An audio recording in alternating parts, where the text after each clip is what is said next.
బీసీలంటే not only backward classes backbone classes అని జగన్మోహన్ రెడ్డి నిర్వచనం ఇచ్చాడని అన్నారు మాజీ స్పీకర్ తమ్మినేని సీతారాం. కూటమి ప్రభుత్వం వచ్చిన ఈ 11 నెలల కాలంలో అణగారిన వర్గాలపై దాడులు ఎక్కువయ్యాయని, అనంతపురంలో కురుబ బీసీ నేత లింగమైన దారుణంగా చంపారని అన్నారు. కూటమి పాలనలో ఏ ఒక్కరికి ఏ ఒక్క పథకం అందడం లేదని తీవ్రంగా విమర్శించారు మాజీ స్పీకర్ తమ్మినేని.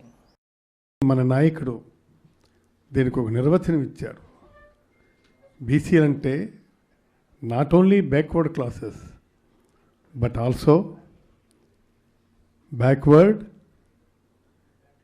ఏంటి బ్యాక్ బోన్ క్లాసెస్. ఈ దేశంలో ఈ రాష్ట్రంలో బీసీలంటే బ్యాక్ బోన్ క్లాసెస్ అని.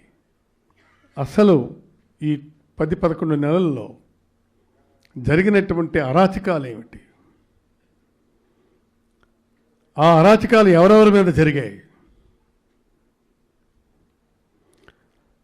అణగారిన వర్గాల మీద జరిగాయా, పెద్దల మీద జరిగాయా? పెద్దల మీద జరిగితే మరికొన్ని దగ్గరలో మన అది పార్టీ పరంగా చూసుకుందాం. అణగారిన వర్గాలంటే ఇప్పుడు ఎంతమంది చనిపోయినారు? ఇప్పుడు కురుబ మన అనంతపురం కాదు, లింగయ్య, కురుబు లింగయ్య బీసీ, కురుబులు ఫెరోషియస్ అక్కడ. అలాంటి వ్యక్తి నాడు హత్య గావించబడ్డాడు. అక్కడ దాడి జరిపినటువంటి వాళ్ళు ఎవరు? ఈ విధమైనటువంటి అరాచకత్వం జరుగుతుంటే మనం చూస్తూ చేతులు ముడుచు కూర్చుంటామా? తిరుగుబాటు చేసి వ్యతిరేకిస్తామా?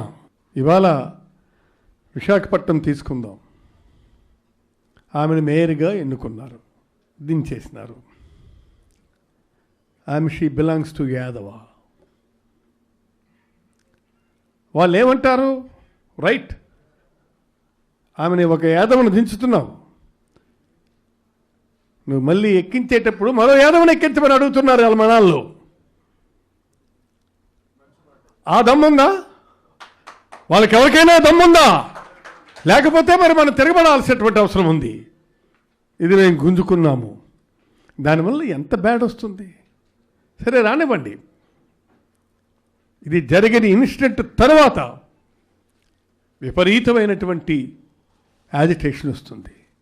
వైఎస్ఆర్ కాంగ్రెస్ పార్టీ, ఈ వైఎస్ఆర్ కాంగ్రెస్ పార్టీని నిలబెట్టాల్సినటువంటి బాధ్యత మనందరి మీద ఉంది. కాబట్టి దయచేసి ఇది ఒక్కటి గుర్తుపెట్టుకోండి.